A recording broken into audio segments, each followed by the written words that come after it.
Dr. Uzo does have this pre-poll, if you will. If you could, there's a link in the chat box as well as instructions on the screen as to how you can respond to it. Looks like somebody's already got it in there. So if, as I'm talking here, if you wouldn't mind taking this poll, it would be greatly appreciated. And so with that, in addition to the poll, if you have any technical questions for me during today's presentation, if you could please utilize the chat box, that would be great. We'll also have the chat box open today, just for some communication amongst the group. We don't normally have that open, so we're switching it up a little bit. And then if you have any questions for our presenter for the end of the session, if you could please ask them in the Q&A box to keep them separated from the chat box, that would be great. Closed captioning is also available by clicking the CC button on the bottom of your screen on the menu bar. And just as a reminder, these webinars are being recorded and will be posted to our website probably within 48 hours or so, should you wish to view this presentation at a later date. And so with that, it looks like we've got our poll is up and running. I love it. So with that, I would like to just quickly introduce our speaker today. Dr. Uzo Wamka is a community and public health nursing faculty member at Samuel Merritt University. And she is also, I just found out, she is a 2023-2024 Innovation and Entrepreneurship Fellow at The Ohio State University. Today, she will present to us the 3 M's to thrive at work: mindfulness, movement, and music. And so with that, I hand it over to you. Thank you so much, Rebecca. Hello, everybody. It is such a pleasure and an honor to be here. I have offered us the opportunity to do a pre-reflection, to think about how we are feeling in this moment, right? Thinking about certain sections, or certain portions of our wellness or our well-being, our spiritual, our physical, our social and emotional areas. And so I'm going to share the screen one more time, just so we can see where we are and how we are arriving. The largest words often have the largest amount of people mention being tired. And I think hopefully, you know, I can see that there are some sentences that were put in there, but we see words like tired, connected, grateful, hopeful, peaceful, healthy family, blessed. So this is helpful. This is, there's some sadness in the room also. And so that's just helpful for me to know how folks are showing up. We will do this again at the end of our session, and hopefully we'll get the opportunity to check in with ourselves. And so thank you so much for offering that. I'll share my slide and then we'll get started.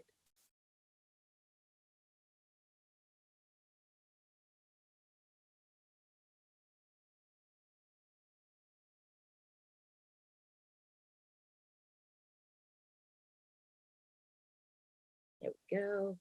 Beautiful. So thank you very much for this opportunity. I would like to start off with like why we're here, and then I'd like to introduce myself. The purpose of being here today, there are 3 objectives. One is just to have a space to be able to practice mindfulness, practice being mindful. The second objective is to dive a little bit deeper in that into mindful breathing, one mindful breathing technique. There are so many of them, but we'll get the chance to practice just one.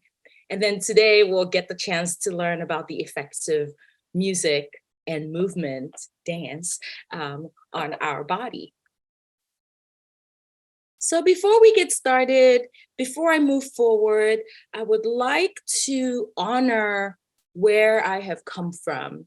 I'd like to honor the ancestors that led me all the way up here to this room, Zoom room, to share some of this knowledge, skills, attitudes, and gifts with you.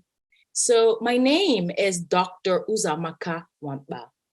I am the daughter of Uzamaka and Ebelechukwu, granddaughter of Nwovuako, Nwarashiono, Shidiobu, and Madabuchi, great-granddaughter of Udu and Ugona, great granddaughter of Akudomano, and many other names that I do not know of. I am an Igbo woman, all the way from Nigeria, West Africa, in the Southeast region. I identify as Black, immigrant, Pan-Africanist, Obanje spirit child, and I currently reside in the unceded Ohlone territory, also known as Oakland, California. So we have a huge problem here, not just in the United States, but across the world. I am a healthcare provider myself. I'm a community and public health nurse, and I also teach at the College of Nursing at Samuel Merritt University. And not only is faculty burnt out, staff are burnt out, students are burnt out. And students are already burnt out before they go into the work field, into the workforce. And so we know that with stress, right? So something happens with us, with burnout, something happens with us. We're not quite able to function fully. There's a lot of data that has come out of Ohio State University under Dr. Melnick's leadership through wellness to talk about how burnout has affected clinicians. And so we often experience many things, including compassion fatigue, secondary trauma, and so on and so forth. So I have this quote here for us to think about. In today's rush, we all think too much and seek too much and want too much and forget about the joy of just being. This is as evidenced by our students who really often just want to be perfect. They want to get that A, they want to strive. It carries over into the workforce, and they want to heal the community. They want their patients to be better, quicker, and that amount of stress can be debilitating. So there are things that we can do around burnout. But one of the things that I would like to share with you is that feeling burned out is not your fault. I'm going to repeat that. Feeling burnt out is not your fault. You may recognize some of these feelings, right? Loss of motivation, feeling helpless, defeated, detached. The thing that used to bring you joy in this helping profession is no longer there. And oftentimes we want to blame ourselves. Why can't we produce fast enough, quick enough? And often it's because we are not looking at burnout through a socio-ecological lens, right? We often ask people to pull themselves up by the bootstrap and fix it, fix yourself, right? Feel better, be more productive, right? Get that A. It is a measure of who you are. But what if I told you that that's actually all wrong? The individual perspective is just one area to focus on, right? We've got the community, how the community, how your environment affects you, right? Your work environment, your school environment, your family environment, your neighborhood environment. We also know that systematically, there are also implications that we cannot control. So we've got these orbs of power all around us that's influencing how burnt out we feel. And so I need you to know that you're not alone in that, right? So burnout to be addressed, today we're addressing burnout not from a systemic perspective, not from a community perspective, but actually from an individual perspective, right? From a perspective that allows us to take ownership of what we can control.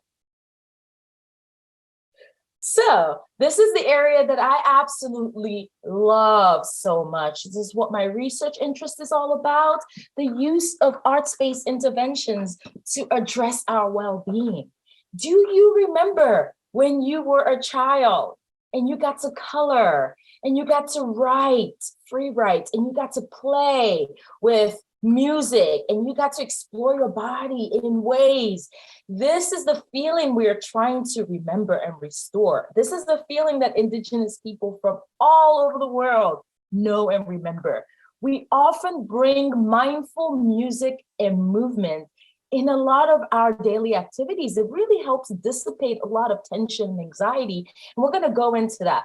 But Jensen suggests that participatory arts-based activities are highly recommended in not only health settings, but social settings. And so the data is showing that we need to be tuning into this a bit more, okay?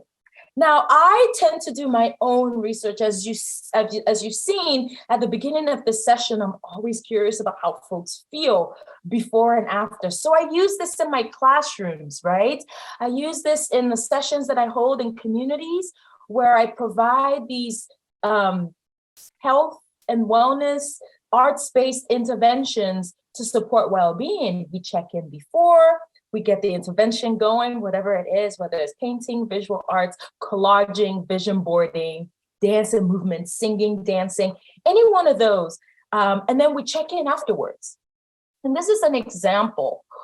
It's very clear that people that are drawn to this already feel excited to do the work, but somewhere in there, they might be feeling drained or just tired, sleepy. And at the end of the session, they feel invigorated, energized. So I'm hoping that perhaps we can get a little sample practice of what that feels like in a short amount of time today.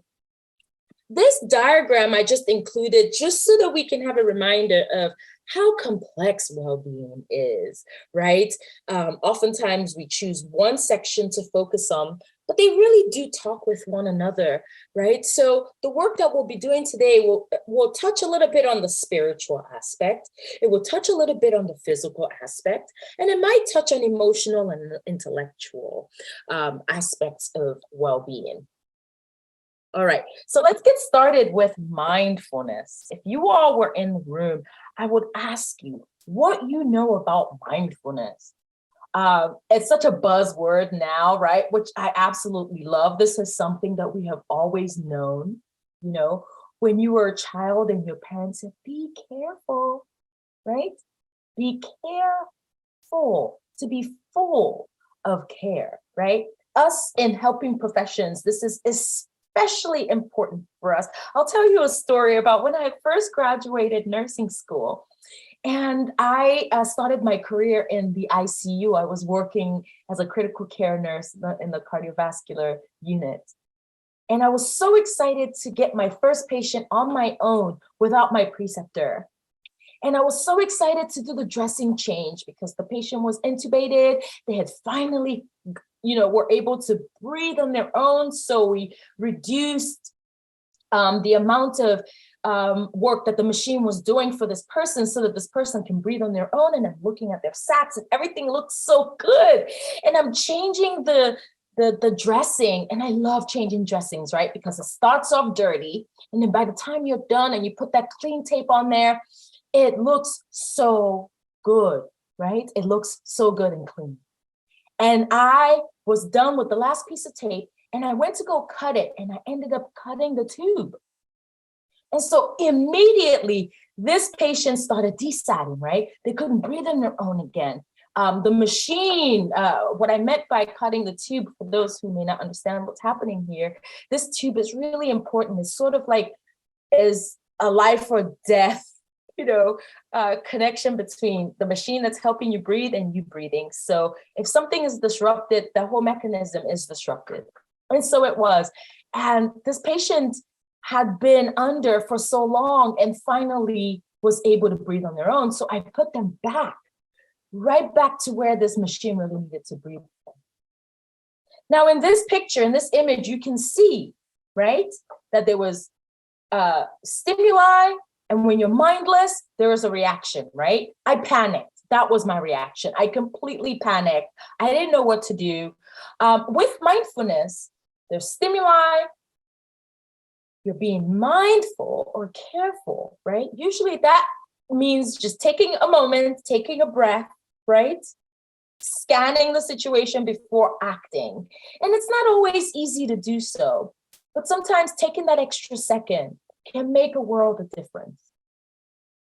The charge nurse did come. She saved my life. She grabbed a syringe. She stuck the syringe in there. It was, it kept it going for a little while before we were able to get the emergency services to change the device. So this story helps me remember that although I was really excited about the work, I was really, just moving along with everything, I was not as mindful as I could have been.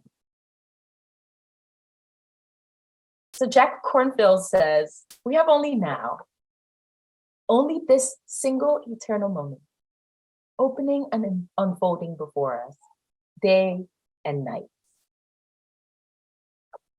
All right, so this is the time for the activity, for the mindful breathing activity. This is called box breathing. It's also another really popular style of a mindful activity, and I'm going to walk you through this process, right? And so box breathing is also known as a 4-square breathing technique.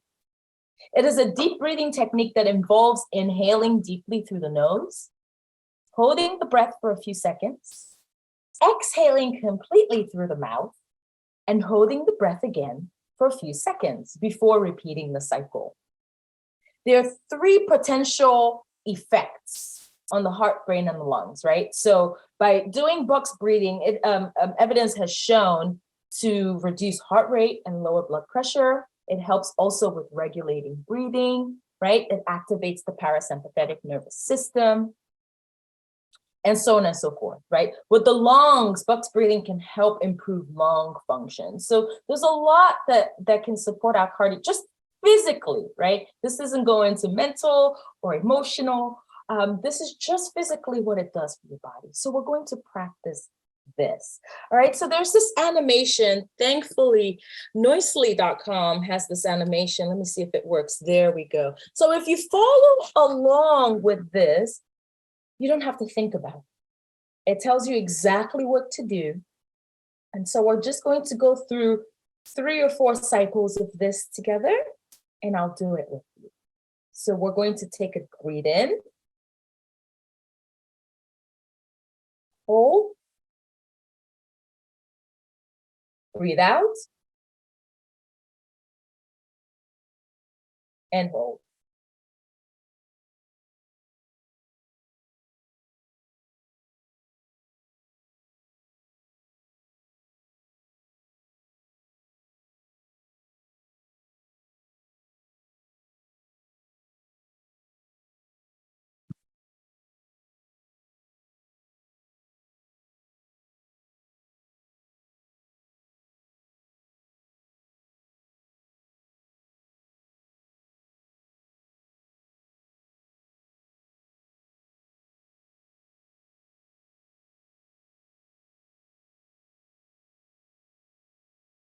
Thank you. Thank you for participating in this.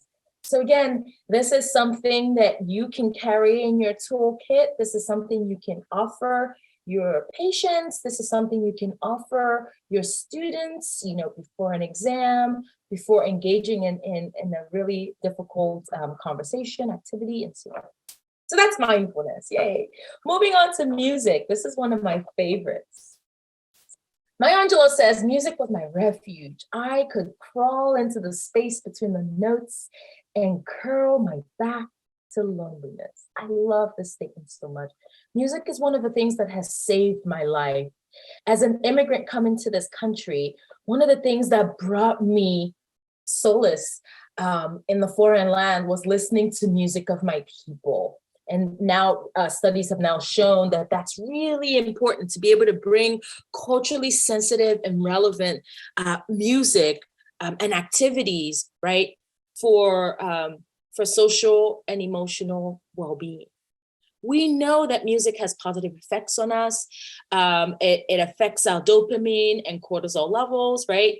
It reduces those. It also has an effect on our emotion and perception. Music does so much. Music can also be harmful, right? Music goes many both ways. But today I would like to focus on a particular kind of music that has been generating a lot of attention out there in the world. Entrainment is something that is controversial. There's a lot of research out there That's showing just some controversy about what binaural beats are. And binaural beats is a process that is used to produce specific brainwave patterns. So there's a kind of like auditory illusion that's involved when you're playing two slightly different tones in each ear, right? So somebody has been able to compose these frequencies through music that allows for a third tone to be created in the brain to affect the brainwave. So we've got alpha waves, which helps create a calm state of mind, beta waves, which is used for alertness and focused attention, and theta waves, which is for a deeply relaxed meditative state. So this is really good to use to help, for example, on a work day or in the middle of a busy day, and when things feel too awry, to go on to your favorite music, channels or stations and look up binaural beats alpha waves. If you want to have this calm state of mind, relaxed state of mind, you can do that.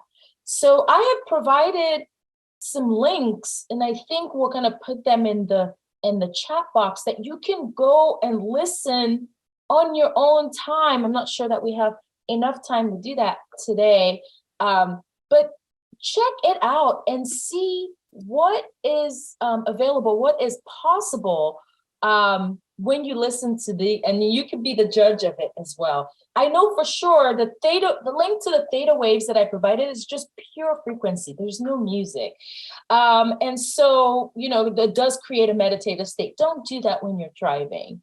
But the beta waves are great for when you're trying to, really pump out that paper, really be productive. You have to use your headphones. If you don't use your headphones, the music sounds great, feels like you're at a spa somewhere. But when you put the headphones on, it creates that magical effect where that third wavelength can change your brain pattern. So,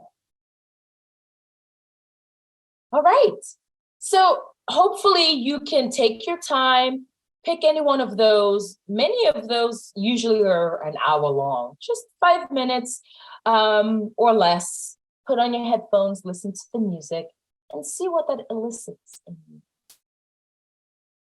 So this next section is going to be the movement section, and I'm going to invite a colleague of mine to engage in some movement with me. This is not Kiosa. This is my little stick dancing buddy that makes me so happy every time I see it. And we're going to be engaging with each other so that we can share what that feels like to engage in a mindful movement activity. I think I'm going to stop sharing my screen for now so that we can see each other clearly. And I would like to do this, share my audio so that we can have a little bit of music for this section. Okay. Can we invite Kiosa to the screen? Saying sure. Okay, great. So this is going to be an activity where we get to demonstrate what is possible, say, in a classroom, particularly in these spaces where we get to do,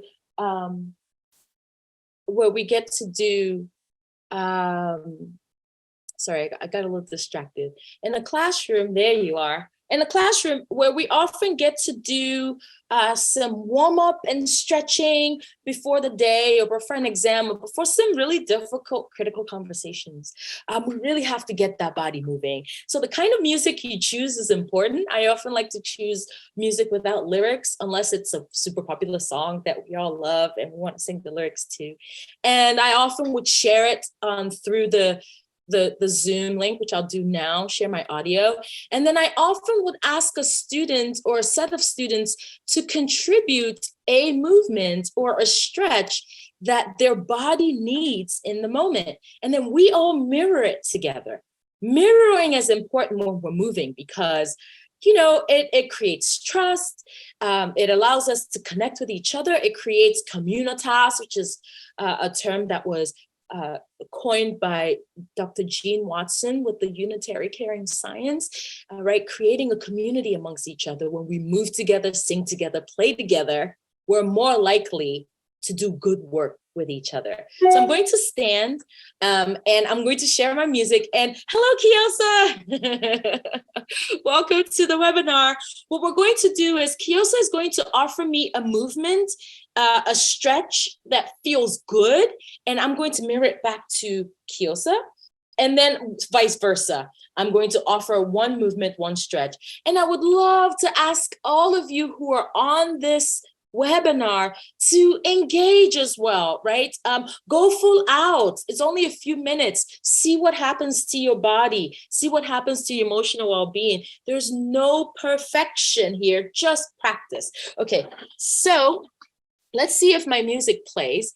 And then we're gonna get started. So Kiosa, you get to lead us first with a movement that feels good in your body, a stretch that your body needs in this moment. And we'll hold each one for about 20 seconds.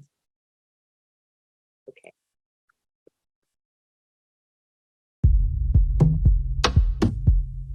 Kiosa, can you hear the music? Yes? Great.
Well, I could have kept going with that. I was just getting started. But again, small clips, having your students or just whomever it is that you're working with to offer a short stretching opportunity that they feel that they need in the moment. And so to round up, thank you so much. I think we're already at time, but to round up here, I love this quote by Rumi. Dancing is the thing that really does connect the mind, the body, and the spirit. Find your favorite song, turn it on, and move that body. So today we practiced mindful breathing, learned about, practicing it with mindful music and movement.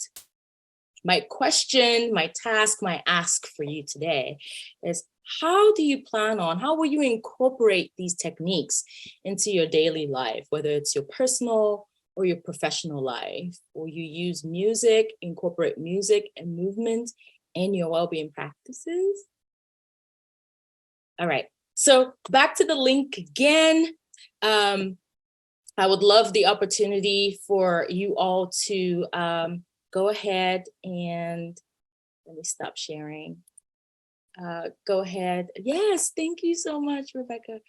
And let's see how we feel right now. And I'm going to share the screen. Thank you all so much. And it takes a little bit for me to activate it so I can share my screen. And thank you so much for staying beyond the time so that we can see what the results are. I hope you got a chance to move your bodies, and I hope you got a chance to stretch a little bit and to keep stretching.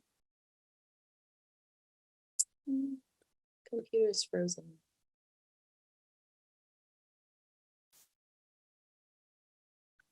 In the meantime, does anybody have a question, a comment that they would like to add to the experience?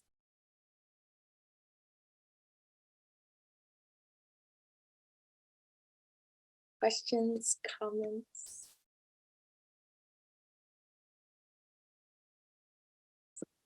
Kind of watching the Q&A box here for you. I don't see anything yet, but Oh, great. doesn't mean it's not coming. So, all right, great. Everything feels like it's moving a little slowly. The poll is coming up. Any issues with putting the information in the poll?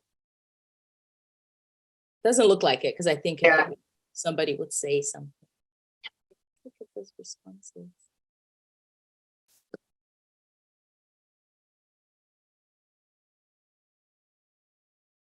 no. Thank you for energizing us today. I look forward to incorporating this with my students. Thank you so much for saying yes. And I don't see any responses. Thank you, Michelle. Yes. I don't see any responses. This is the thing with technology. So I don't want to keep you all. What I can do is send the responses over with the with the rest of the information that Rebecca is going to post. We can post that. Yes, we can just share that. So if you're able to go ahead and put in how you felt afterwards, that will be helpful. Unfortunately, I'm unable to share it with everyone right now, but we'll have that information available for you. Thank you so much. Right. And I'm going to insert the attendance link right now. I apologize. I should have done that sooner. We'll send this out too. Probably need to. That was a wonderful presentation. Oh, it says the link is asking for a username. It does not take us directly to the board like it did the first time. Oh. So it may just have been how it was. So it happens. Okay, is it working now that I've activated it? It should now. How about now? Let's see.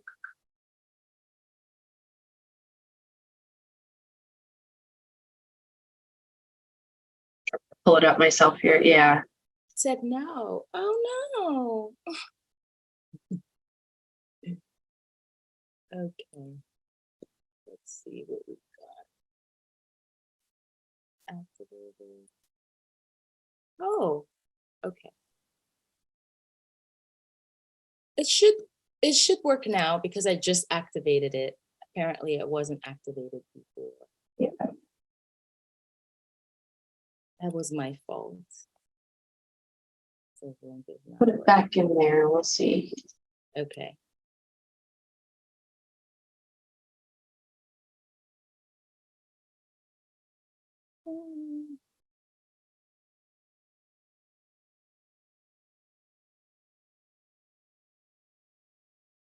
Rebecca, are you able to access it? My computer is just spinning. Maura says it's not working. Trying. Here. Okay. I'm putting this on here to see. Oh, I just added some words. Oh, great, Michelle. Thank you. Okay, it might be working. Oh, yep. You know what? It just opened for me as well. So Great. I think we're there. Sorry. Yes. Okay, sometimes the technology does the thing. We have to be patient with it. Yes, much. Great. Okay, it looks like it's there. So I'm just going to share what I have so far. Yay. Better, relaxed, inspired, happy, excited. Yes. Patient. Someone said patient. I love it. Thank you. Me too. Okay. Thank you so much, everybody, for participating. I hope you were able to take something back with you. And feedback is always appreciated. So if you want to find me after this, here's my, you can find me at my website or LinkedIn. Probably will find my socials with me moving my body in this way because I just love to dance. And thank you all so much. All right. Fabulous. I love that. That's a great way to So thank you so much for your wonderful energy today. I so appreciate it. I needed it myself. So yeah, so we will, I hope everyone has a wonderful day and we'll see you again this time next week. Thank you. Have a great day. Bye. Bye.